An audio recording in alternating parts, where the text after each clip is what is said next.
Olá,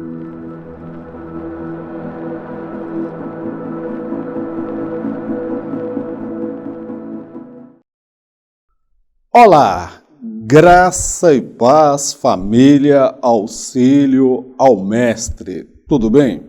Estamos de volta em mais um programa no projeto Auxílio ao Mestre. Eu sou grato a Deus pela sua vida, pelo seu apoio, pela sua intercessão, você que tem nos abençoado ao longo desse período que nós estamos realizando esse projeto. Que o Senhor multiplique abundantemente sobre a sua vida. Semanalmente, estamos produzindo conteúdo para professores e professoras da Escola Bíblica Dominical. E você que não me conhece, eu sou o presbítero Mauro Lúcio.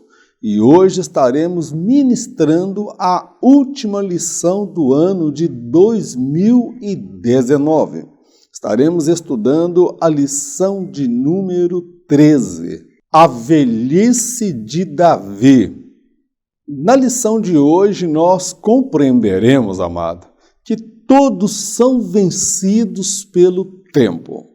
Aquele jovem pastor, matador de leão, matador de urso, matador de gigante, o homem que combatia exércitos muito superiores e vencia no poder de Deus, agora estava se deparando com a velhice, com o corpo cansado, debilitado, as doenças decorrentes da idade, do desgaste físico. Então Davi estava vivendo um momento agora, meu irmão, que muito diferente do início da sua jornada, da sua trajetória, porque o tempo vence a tudo e a todos, exceto Deus.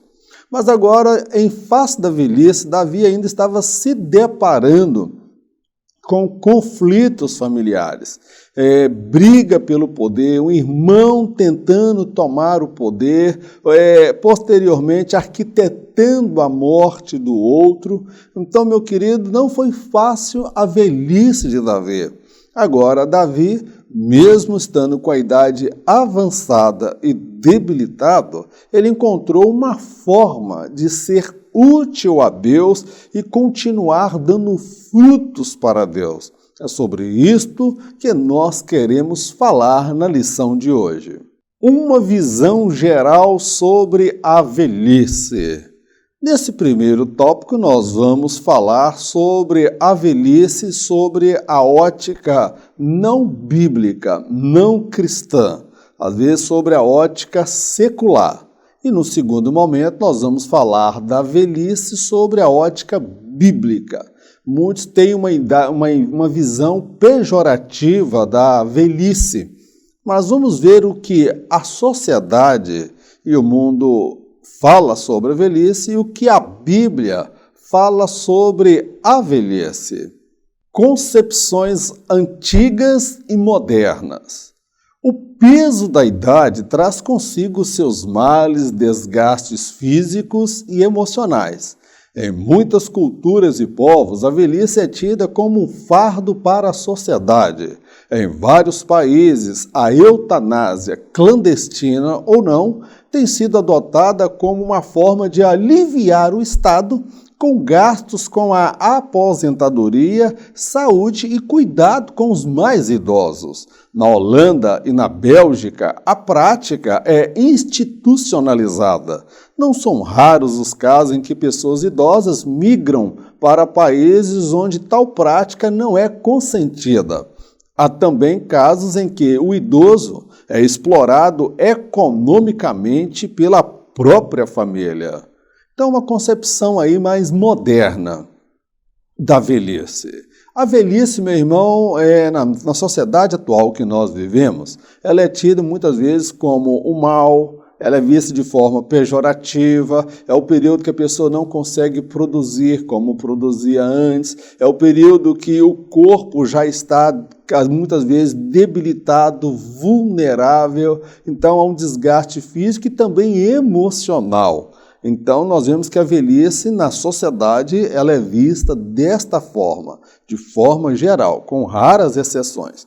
Em muitas culturas e povos também, a velhice é tida como um fardo. Então, nós vemos que, por exemplo, os esquimós, eles estimulam os idosos ao suicídio, porque eles acabam se tornando um fardo para aquela sociedade, para aquele povo. Em vários países, a eutanásia ela é estimulada para tratar esses assuntos relacionados à velhice.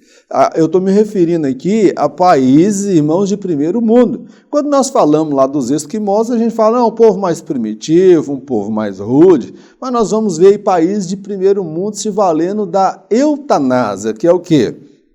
É a forma de tirar a vida da pessoa de uma forma mais branda, não dolorosa, acabar, entre aspas, com o seu sofrimento. É o homem assumindo, muitas vezes, o lugar de Deus, que ele determina quando a vida vai acabar ou ela nem vai se iniciar, como é o caso do aborto. Então, muitas vezes, o país se vale da eutanásia clandestina, que é aquela que ocorreu no Brasil, que nós vimos, uma enfermeira ou uma médica enfermeira, ela matava muitos idosos que estavam na UTI. Então, isso aí, meu irmão, ocorre de forma clandestina ou então de forma institucionalizada, que é aprovada muitas vezes pelo Congresso, pelo Judiciário. Países que eu vou dar exemplo aqui, na Holanda e na Bélgica, é aprovado sim a eutanásia. A pessoa, quando está com a idade avançada, com determinada doença, é aplicada sob os critérios da lei a eutanásia, que é a morte suave, a morte tranquila, a morte amorosa, se pode dizer assim. Mas o que está por trás dessa eutanásia, desse tal suposto gesto de bondade e compaixão, é a preocupação dos governos em lidar com os custos, as despesas que envolvem pessoas na terceira idade, que muitas vezes pesam para os planos de saúde, a aposentadoria e os cuidados, transporte e tantos outros que eles têm direito. E é uma questão mundial a questão da aposentadoria. As pessoas estão envelhecendo, gerando despesa para muitos países e muitos têm encontrado na eutanásia uma forma de aliviar a despesa do Estado. Não por acaso, na Europa, pessoas idosas, elas fogem do seu país de origem e vão para outros países onde a eutanásia não é legalizada. Muitas pessoas idosas, como países Holanda e Bélgica, meu irmão, eles fogem de lá porque eles têm medo até de ser levados para o hospital, porque há relatos, pesquisas e estudos que essas pessoas, em muitos casos, elas morrem de forma assim, sem explicação, porque elas são vistas como um fardo para a sociedade. E também aquela questão da velhice está atrelada à exploração do idoso. Nós vemos muito isso no Brasil. O idoso, ele é explorado pelos filhos, quando deveria estar vivendo a fase de desfrutar, viajar, descansar, curtir um pouco a vida. Muitas vezes ele acaba sendo aí a coluna, o sustentáculo da família no que diz respeito a finanças. Então, na nossa cultura, a velhice ela não é vista com muito bons olhos e, em muitos casos, é vista como um fardo para o governo e, para muitas famílias, uma oportunidade de explorar a pessoa idosa. Concepção bíblica. No projeto original de Deus, o homem atingiria a idade avançada. A árvore da vida lhe propiciaria um vigor físico que não seria interrompido pelas doenças e pela morte. Sobre a ótica bíblica, a longevidade é vista como uma das muitas promessas de Deus, decorrente do mandamento de honrar pai e mãe. A velhice, enquanto promessa de Deus, não anula o desgaste físico, as várias enfermidades próprias da idade avançada. É preciso ter em mente que é possível dar muitos frutos para Deus na velhice. O que muda é a forma como se dá esta frutificação. Meu querido, conceito bíblico. Primeiro, antes de falar de um conceito bíblico, nós vamos voltar lá no livro de Gênesis, quando Deus criou o homem. Ele criou o homem para ser eterno. Não está sujeito a doença e enfermidade. O homem, ele alcançaria, sim, uma idade avançada. Idade avançada, no propósito original de Deus, não era velhice, não era fardo e cansaço. Por quê? A árvore da vida que o homem tinha acesso, que Adão tinha acesso, propiciava ao casal uma longevidade, um vigor físico que não seria interrompido pela doença ou pela morte que entrou em decorrência do pecado do homem. Tá bom, meu querido? Então, agora sobre a ótica bíblica. A longevidade, ela é vista como uma das muitas promessas de Deus. E verás os filhos dos teus filhos e a paz sobre Israel. É uma promessa de Deus, você vê os seus netos. Nem todos chegam a ver isto. Muitos não chegam nem a nascer, porque sofrem aborto, morrem no útero da mãe. Outros morrem criança, jovem, adolescente, não chega nem gerar filhos. Então, é uma promessa bíblica alcançar, ver os filhos dos seus filhos. Então, a longevidade ela é vista por Deus, pela Bíblia, como uma bênção, decorrente do mandamento de honrar pai e mãe. Honra pai e mãe para que tudo te vá bem e prolongue os seus dias sobre a terra. Então, a velhice ela é vista como uma bênção da parte de Deus, a longevidade. Agora, o que precisamos deixar claro, que a velhice, enquanto promessa de Deus, não anula o desgaste físico, meu irmão, e as várias enfermidades que são próprias da idade já avançada. Então, a pessoa ele pode chegar a ser avô, bisavô e tataravô. Isso é bênção de Deus, isso é longevidade, viver muitos anos. Agora, o corpo, originalmente, ele era para ser eterno, se tivesse acesso à árvore da vida. A árvore da vida, mas como o homem não tem, ele está sentenciado a morrer, o corpo ele vai se desgastando, se deteriorando, mesmo com a bênção da longevidade, tá bom, meu irmão? Com raras exceções, nós vamos ver Moisés, que com 120 anos estava com vigor físico. Nós vamos ver Caleb, que com mais de 80 anos estava com vigor físico. Nós vemos aí algumas exceções, mas a regra é esta. No caso de Davi, por exemplo, a idade avançada trouxe para ele consigo o peso da idade e a vida que ele viveu, o desgaste, as lutas, as batalhas que ele travou, tá bom, meu irmão? Então, nem tudo pode jogar na conta do diabo. Quando chega uma certa idade, vai aparecendo dor de tudo quanto é lado. Problema é o corpo dizendo, estou cansado. Problemas na velhice de Davi. Nesse tópico nós vamos compreender que na velhice Davi enfrentou vários problemas. Problemas de ordem física, problemas de ordem emocional e problemas de ordem política, relacionado à sucessão. Então nós vamos ver aí que a velhice de Davi foi marcada ainda por dissabores, doença, enfermidade, problemas familiares. Ele não teve uma velhice muito tranquila. É o que nós vamos estudar nesse tópico. A velhice de Davi. Davi, ao longo da vida, acumulou para si muitas mulheres. Na velhice, uma jovem virgem se deitava com ele apenas para o aquecer. A compulsão sexual descontrolada, a qual foi, em parte, a razão do seu fracasso, cobrou-lhe um alto preço. O corpo de Davi não mais o possibilitava os mesmos prazeres de outrora. As muitas batalhas que Davi travou, os dissabores familiares e mais o desgaste natural do tempo tornaram-no, ao fim da sua trajetória, um homem muito frágil fisicamente e envolto com várias enfermidades próprias da idade mais avançada.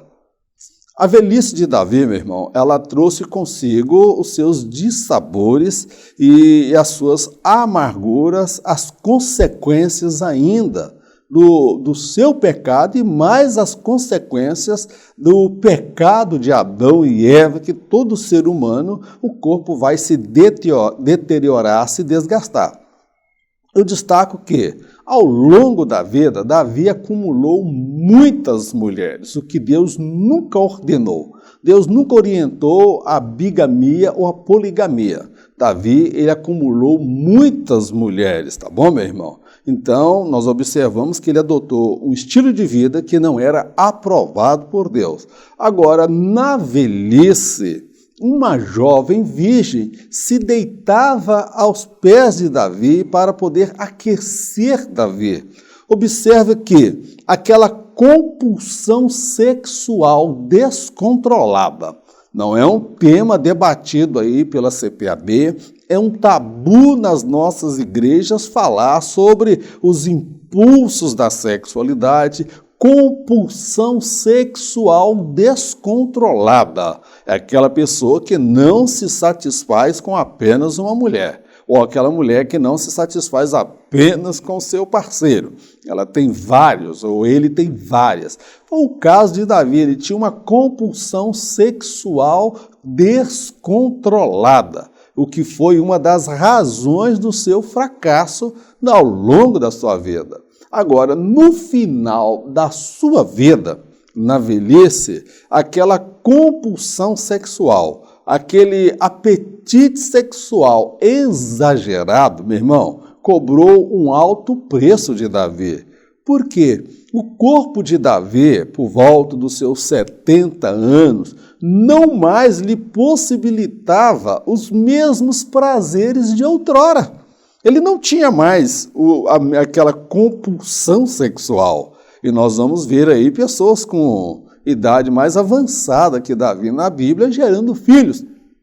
E Davi não sentia mais impulso, ele não sentia mais desejo, aquela moça virgem se deitava aos seus pés. Então aquilo ali foi uma consequência da vida que Davi escolheu viver. Quem colhe vento, quem planta vento, colhe tempestade, tá bom, meu irmão? Outro sim, as muitas batalhas que Davi travou à frente do exército de Israel, dormindo pelos desertos, fugindo de Saul, enfrentando filisteus, tudo aquilo, irmão, somado aos dissabores familiares que ele sofreu muito, muitas angústias, muita tristeza, muita morte, escândalo após escândalo, meu irmão, e somado ao desgaste natural do corpo, em virtude da idade que ele tinha, meu irmão, isso tudo contribuiu para que na velhice Davi tivesse acometido fisicamente de enfermidade e emocionalmente também ele estava abalado e debilitado, tá bom, meu irmão? Então nós vemos que a velhice de Davi não foi uma velhice muito tranquila. Ele sentiu muitas amarguras, dissabores, e aquilo que dava a ele outrora muito prazer, já não dava mais. Uma menina se deitava aos pés dele e ele não sentia nada, nunca a conheceu. Por quê? Nem tudo estava funcionando como funcionava antes, tá bom, irmão? O que eu entendo com isso?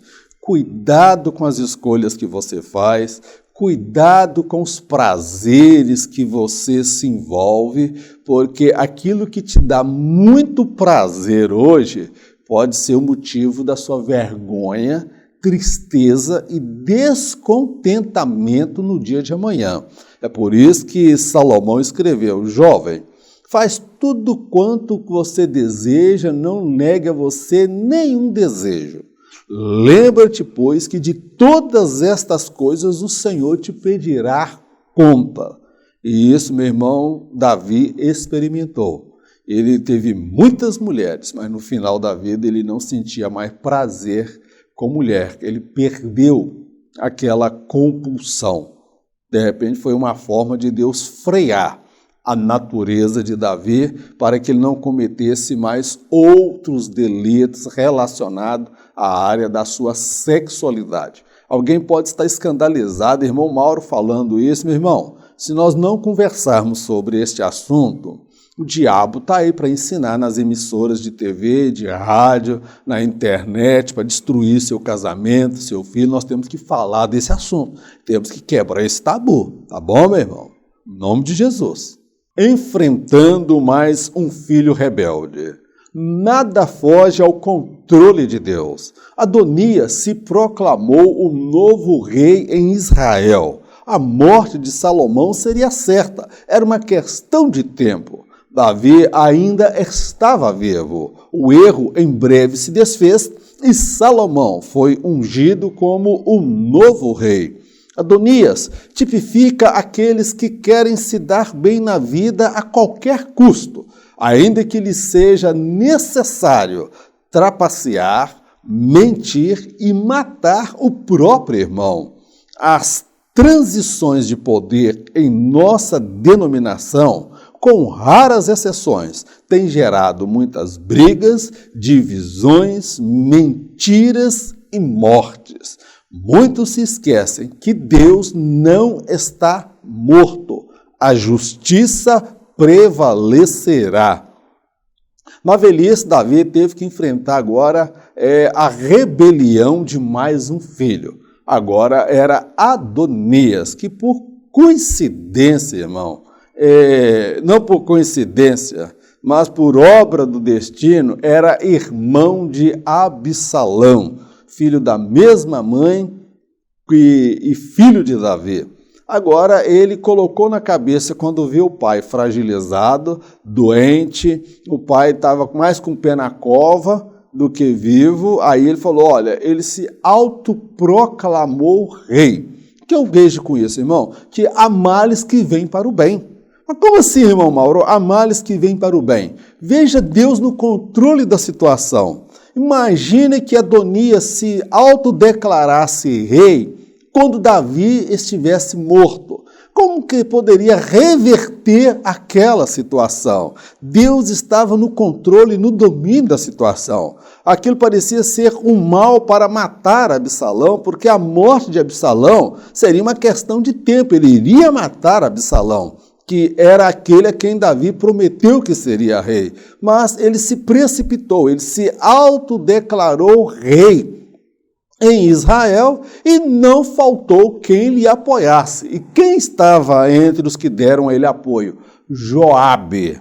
Meu irmão, Joabe, aonde Joabe aparecia, você pode saber que alguma coisa errada estava acontecendo, tá bom, meu irmão? A imagem de Joabe no livro de 1 Samuel e 2 Samuel está muito atrelada à mentira, ao engano, ao homicídio, falcatrua. Então, meu irmão, a imagem de Joabe, quem andava com ele ou quem ele apoiava, não era coisa boa ali, não. Adonias, irmãos, ele também tipifica aqueles que querem se dar bem na vida a qualquer custo, ainda que seja necessário passar por cima de valores, princípios, passar em cima da fé, queimar etapas, matar o próprio irmão. Há pessoas que, para se dar bem na vida, ele faz de tudo, até pacto com o diabo, tá bom, meu irmão? Faz até pacto com entidades secretas, estando ainda no nosso segmento. Há pessoas do nosso segmento, Assembleia de Deus, que estão fazendo alianças com sociedades secretas e estão nos púlpitos das igrejas aí, e é peixe grande, não é peixe pequeno não, tá bom, meu irmão? Então eu destaco aqui que as transições de poder nas nossas instituições ou na nossa denominação Assembleia de Deus, irmãos, com raras exceções, que há exceções, mas de uma forma geral, tem gerado muitas brigas, divisões, mentiras e mortes. Gente querendo tomar o lugar do outro, gente que diz que chega, se autodeclara que eu sou presidente eterno, vocês vão ter que me tolerar até a vida. Eu já falei muito sobre esse tema aqui, irmão. Pode parecer cansativo, porque essa história ela ainda continua nos nossos dias. As pessoas estão idolatrando, querem se dar bem na vida, e para isso se valem da mentira. E esse período que nós estamos vivendo de transição, onde uma geração já vencida já pelo tempo, cansada, vulnerável, vencida pelas enfermidades, a capacidade de dirigir, de coordenar um campo. Os pastores presidentes não estão quase morrendo, irmão, mas não abre a mão de jeito nenhum. E quando chega a hora de fazer a transição, quer fazer para um parente, para um sobrinho, para um filho. Há casos a extremo que um pai, ele intentou colocar a filha como a presidente do ministério, irmão. Essa transição que nós estamos vendo aí no Brasil afora tem gerado muitos males para a igreja. Eu destaco que muitos se esquecem que Deus não está morto, a justiça prevalecerá. Deus está vivo, irmão. Davi estava vivo e aquele erro, a mentira, aquela engana, aquele usurpador, ele foi envergonhado e aquele mal foi desfeito. Continue servindo a Deus, não saia dessa instituição, seja fiel a Deus. 1000 cairão ao teu lado, 10.000 à tua direita, mas tu não serás atingido. Somente com os olhos olharás e contemplarás o castigo dos ímpios. Amém, irmão? Seja o Salomão e deixa que com Adonias, o rei dos reis, trabalha. Em nome de Jesus. Excluído do clube dos medíocres. Nunca devemos nos sentir diminuídos quando somos excluídos das festas, banquetes ou panelinhas de quem não nos quer por perto. Eles sabem que jamais iremos compactuar com seus erros. Por esta razão, nos deixam de fora. Adonias se cercou de pessoas medíocres, as quais, semelhante a ele, tinham sede pelo poder e não se importavam por estarem ao lado de um usurpador. Salomão, o profeta Natã e Benaia, o general, não foram convidados. Eles eram autênticos e não negociariam suas convicções, fé e valores com homens medíocres. Não está proposta na lição esta temática, mas eu achei por bem tratar, que eu acredito que o comentarista poderia explorar esta questão da transição, porque Davi, antes de morrer, ele enfrentou essa crise de transição entre os filhos, um querendo, Adonias querendo tomar o lugar de Salomão. Então, meu irmão, eu destaco aqui que é excluído do clube dos medíocres. Quem já se sentiu assim, irmão? Que não é convidado para festas, não é convidado para reunião, não é convidado para exercer liderança, não é convidado para participar daquelas panelinhas de pessoas medíocres, aquelas que ali só reúne quem é do mesmo nível, tá bom, meu irmão?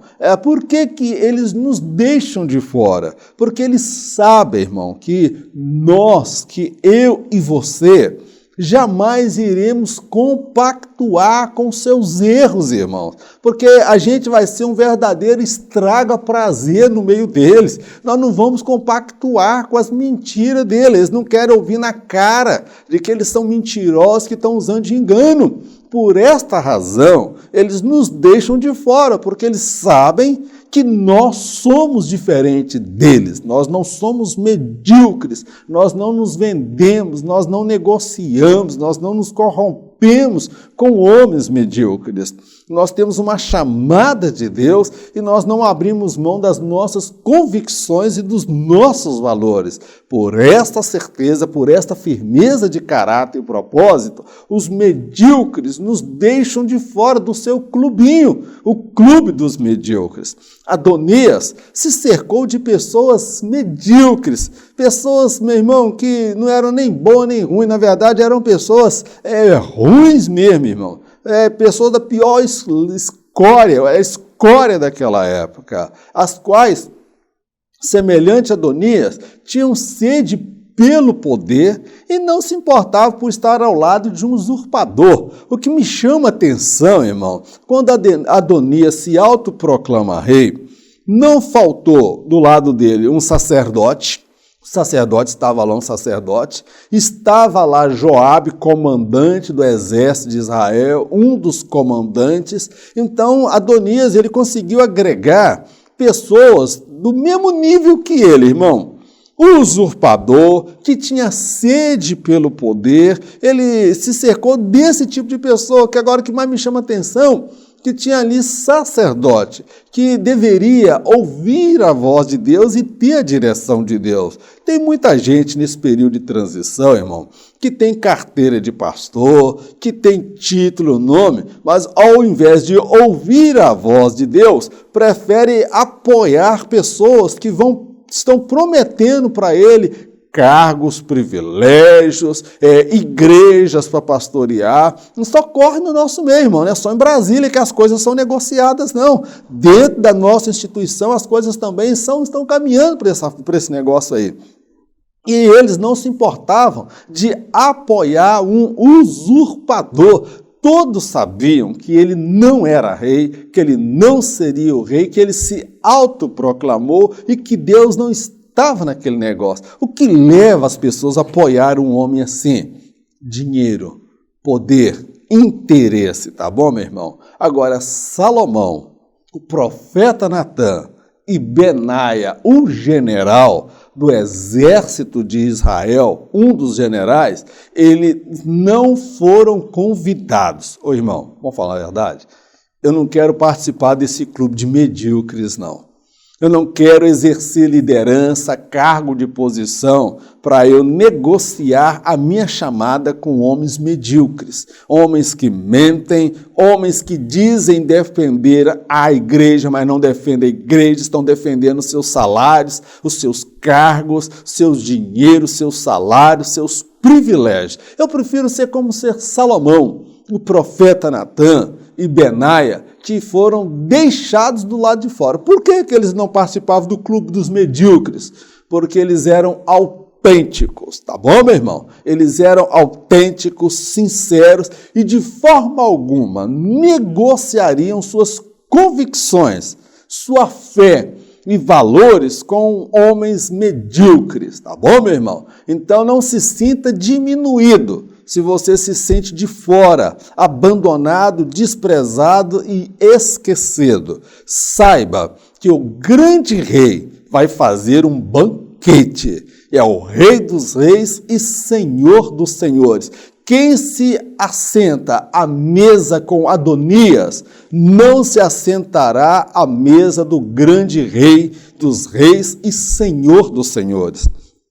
Eu prefiro ser honrado, o melhor lugar para ser honrado, irmão, é lá na glória, é lá na eternidade. Não negocie a sua chamada, não desça ao nível deles, continue na posição que Deus te chamou. Amém, meu irmão? Glória a Deus. Constituindo Salomão como rei.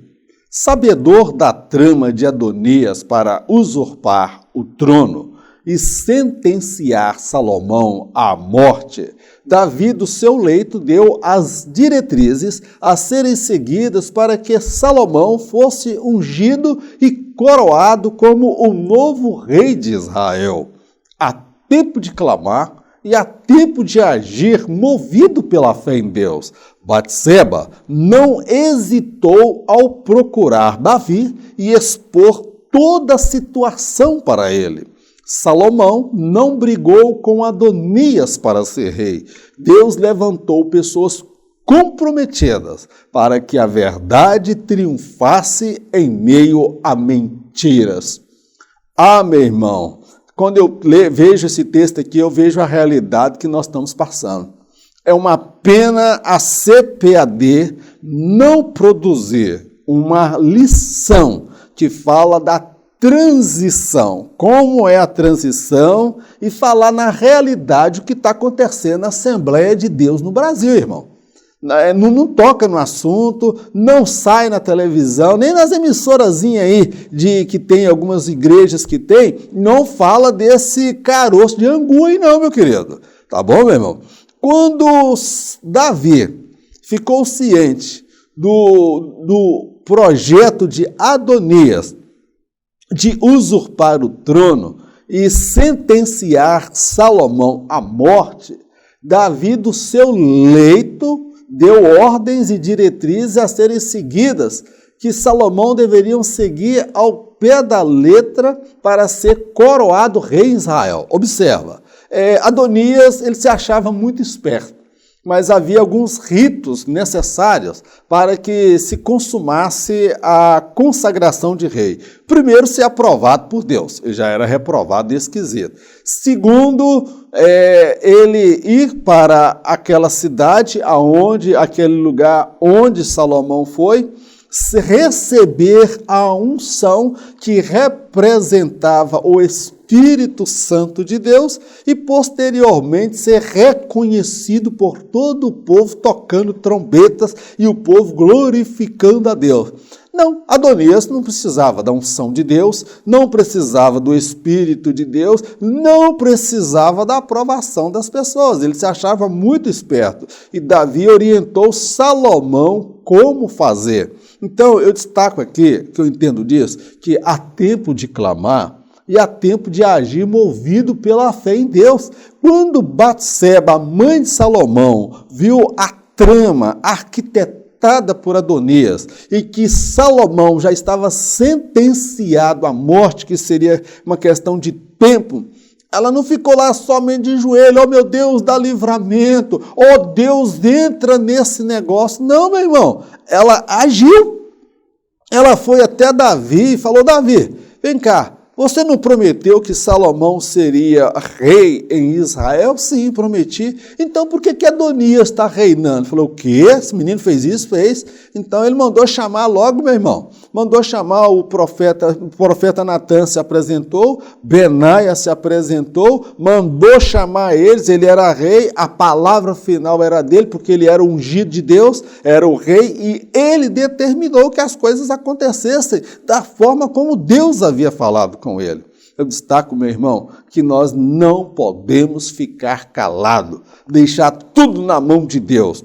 Está tendo briga, está tendo divisão na igreja aí, meu irmão, há tempo de orar e há tempo de agir, meu irmão. Há tempo de clamar e há tempo da gente se posicionar contra esses mau caráter, esses cafetões, esses exploradores, esses telionatários aí que querem tomar posse, se apropriar daquilo que não é deles. A igreja, ela não é de homens, a igreja, ela é de Jesus. Amém, meu irmão?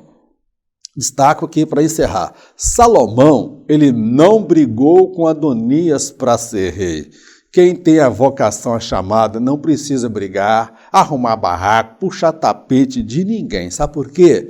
Deus levantou pessoas comprometidas para que a verdade triunfasse em meio a mentiras. Eu não vejo Salomão agindo, eu vejo Deus levantando pessoas, levantou Batseba, levantou o profeta Natan, levantou o sacerdote. Então nós vemos ali Deus levantando pessoas, irmãos, para que a verdade prevalecesse em meio a mentiras, tá bom, meu irmão? Meu irmão, não brigue, não desça o nível, não usa de artimanha, não usa de mentira e de engano.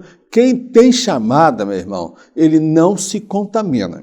Deus há de te colocar onde ele prometeu, mas você não vai ter que se sujar para chegar onde Deus te prometeu. Ainda que ele tenha que levantar pessoas com autoridade, com sabedoria, com coragem e ousadia para lutar, para mudar esta situação. As palavras de Davi a Salomão e sua morte. Quem erra e se arrepende tem muito a ensinar. Davi não foi perfeito, ele era humano, mas pôde falar com Salomão com muita propriedade acerca da fé em Deus e a obediência a seus estatutos. Davi estava encerrando sua missão em paz, convicto que se encontraria com o seu Deus um dia, face a face. Davi ensinou a Salomão que o líder deve inspirar os seus liderados através do seu próprio exemplo. Ele deveria ser um modelo para o povo no zelo, na santidade, no temor e na observância da lei do Senhor. Só assim ele seria bem-sucedido. Eu fico maravilhado com as palavras de Davi para Salomão. Davi, ele era uma pessoa franca e sincera. Meu irmão, Davi, ele errou. Davi, ele falhou. Mas quando ele conversou com o filho, ele falou: meu filho, sê homem. Sê homem. Homem não é somente aquele que nasce com a genitália masculina, mas homem é aquele que age com coragem, com respeito, com fé, ousadia. Homem é aquele que sustenta e mantém a sua palavra. Ser homem aqui está dizendo, seja homem e homem de Deus. É fato que em dado momento, meu filho, eu errei, eu falhei, estou vendo as consequências dos meus erros até hoje. Mas eu quero dizer para você, não entra pelo mesmo caminho que eu entrei. Faça a diferença. Sirva ao Senhor, observe a lei de Deus conforme escreveu Moisés. O que Davi estava dizendo? Você só vai conseguir ser santo, você só vai conseguir dar sentido à sua liderança se você observar a lei do Senhor. Se você não observar a lei do Senhor, você vai cometer erros, você vai conduzir o povo ao erro, você vai fazer coisas terríveis. Guarda a lei do Senhor, ame ao Senhor, honre ao Senhor, meu querido. E Davi, ele deixa claro, através da sua vida pessoal, que Salomão deveria ser um modelo para o povo no que diz respeito ao zelo, à santidade, o temor e a observância da lei do Senhor. Porque somente assim, meu irmão, o reinado de Salomão seria um reinado bem-sucedido. Então, Davi deu para ele as diretrizes de como ele deveria proceder. Embora Davi tenha falhado, porque ele era humano, ele tinha no peso a responsabilidade de ensinar Salomão. E nós conhecemos a história e sabemos que Salomão também não era perfeito. Ele cometeu muitos erros, mas ele cumpriu o papel dele na história e ele, no final da sua vida, ele se arrepende e ele escreve Eclesiastes, que é o pregador, dando conselhos, orientação de quem errou e tinha alguma coisa para ensinar a partir dos seus erros. As palavras finais de Davi em sua velhice. Nós vamos observar aqui as últimas palavras atribuídas a Davi. Há pessoas que no final da vida se exaltam, vangloriam dos seus feitos, das suas realizações, dos seus prodígios, mas nós vamos ver as últimas palavras de um homem que serviu a Deus, que andou com Deus, um homem que era falho, porque era humano, era descendente de Adão e Eva e tinha natureza adâmica, mas ele profere palavras, irmãos, que traz para nós profundos ensinamentos e reflexões. O reconhecimento da ação do Deus de Jacó. Próximo da morte, Davi faz uma declaração de louvor e adoração a Deus. Ele reconheceu que tudo quanto fez e conseguiu foi fruto da bondade de Deus para com ele. O homem, agora idoso, se lembrava do tempo em que era um simples pastor de ovelhas, que jamais teria chegado onde chegou se não fosse a boa mão de Deus ao seu lado. O sentimento de Davi era o mesmo de Paulo, que escreveu: combati o bom combate, acabei a carreira, guardei a fé.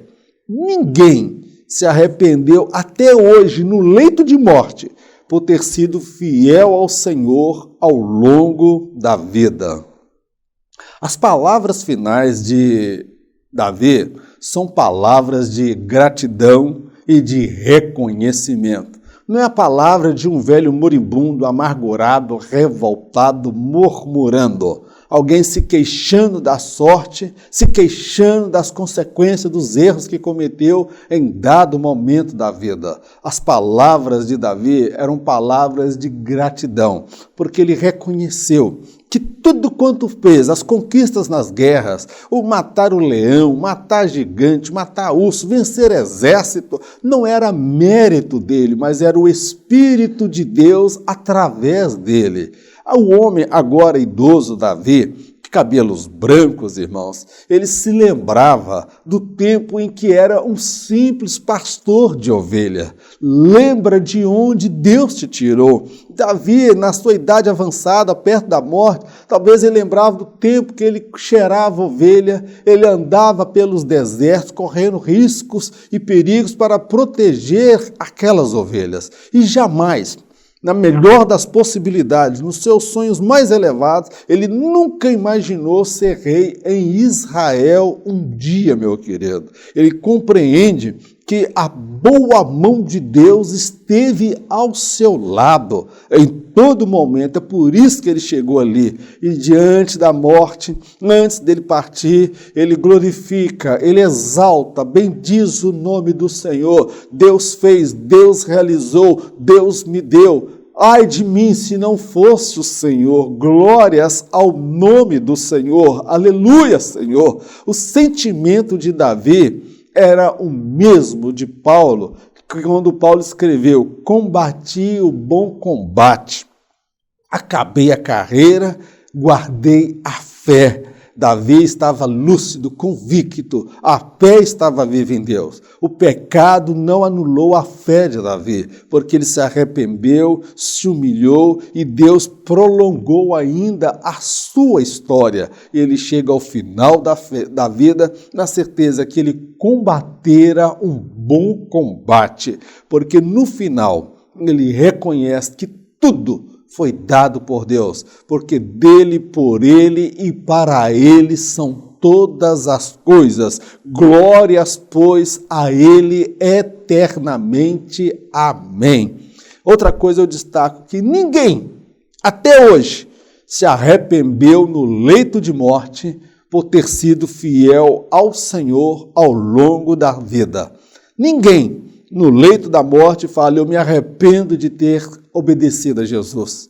Eu me arrependo de ter seguido Jesus. Eu me arrependo de ter observado os princípios da palavra de Deus. Ninguém no leito da morte nunca pronunciou e jamais pronunciará, porque no leito da morte a pessoa, ela carrega a certeza que ela cumpriu com a sua jornada por ser fiel a Deus e pode ter falhado, pode ter errado, se arrependeu e agora está preparada para se encontrar um dia face a face com seu Deus. Há muitos que no leito de morte se arrependeram das coisas que não fizeram, e não das coisas que fizeram, por não terem se arrependido, por não terem perdoado, se beijado, abençoado pessoas, por não terem servido ao Senhor no leito de morte. Meu querido, muitas pessoas se arrependem de muitas coisas, mas ninguém se arrepende no leito da morte por ter sido fiel a Deus ao longo de toda a sua vida. O Davi inspirado. O título de rei não define a verdadeira essência de Davi. Ele era adorador, servo e profeta de Deus. Os salmos que escreveu revelam um homem que viveu momentos de alegria, tristeza, euforia, gratidão, ansiedade, medo, frustração e adoração.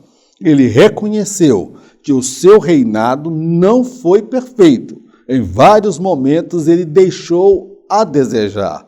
Ele declarou que o Rei dos Reis e Senhor dos Senhores viria um dia para reinar com justiça e retidão. Este Rei justo e perfeito viria da sua descendência, conforme Deus lhe prometera. Meu querido Davi, no leito da morte, ele estava inspirado por Deus. Lá em Atos dos Apóstolos, no capítulo 2, Pedro afirma que Davi era profeta de Deus. Então, o termo Rei Davi, ele não define a essência de Davi, porque Davi ele era muito mais que um rei. Havia outros títulos mais importantes. Ele era adorador por excelência. Ele era servo de Deus por excelência. Ele era profeta de Deus. Deus falava através dos seus lábios. Ele era a boca de Deus falando aos homens. Os salmos que Davi escreveu, que estão registrados na Bíblia, irmão, revela um homem que viveu momentos de alegria e de tristeza, euforia e gratidão, ansiedade, medo, frustração e adoração. Davi, meu irmão, ele era transparente, ele escrevia as suas emoções. Meu querido, não é pecado você se sentir desanimado, frustrado, amargurado, às vezes triste, abatido, irmão. Os salmos revelam isso. Tinha momento que Davi estava ansioso, tinha momento que ele estava com medo, tinha momento que ele se sentia frustrado, tinha momento que ele estava numa alegria, numa euforia tão grande, tinha momento de gratidão e tinha momento de adoração. Ele descreveu os vários momentos da sua vida. No Salmo 51 ele fala do seu fracasso, enquanto eu me calei. O meu pecado, enquanto eu escondi o meu pecado, eu sofri dores, enfermidades, os meus ossos estavam que apodrecendo. Davi fala da dor na consciência que ele sentiu ao tentar encobrir os seus pecados. Davi, de fato, irmão, é um homem a ser homenageado, respeitado e um exemplo de alguém que errou e tem muito a nos ensinar. Ele reconheceu que o seu reinado não foi perfeito. Davi estava ciente disso, que o seu reino não era perfeito, mas ele estava falando da vinda do grande rei, um rei perfeito, que governaria com plena justiça, um rei que governaria com perfeição, com harmonia, com justiça, diferente do que foi ele. O reino dele foi falho, o reino dele foi imperfeito, mas Davi ele profetizou que o grande Rei dos Reis e Senhor dos Senhores viria da sua descendência. E Mateus, ele lá escreve,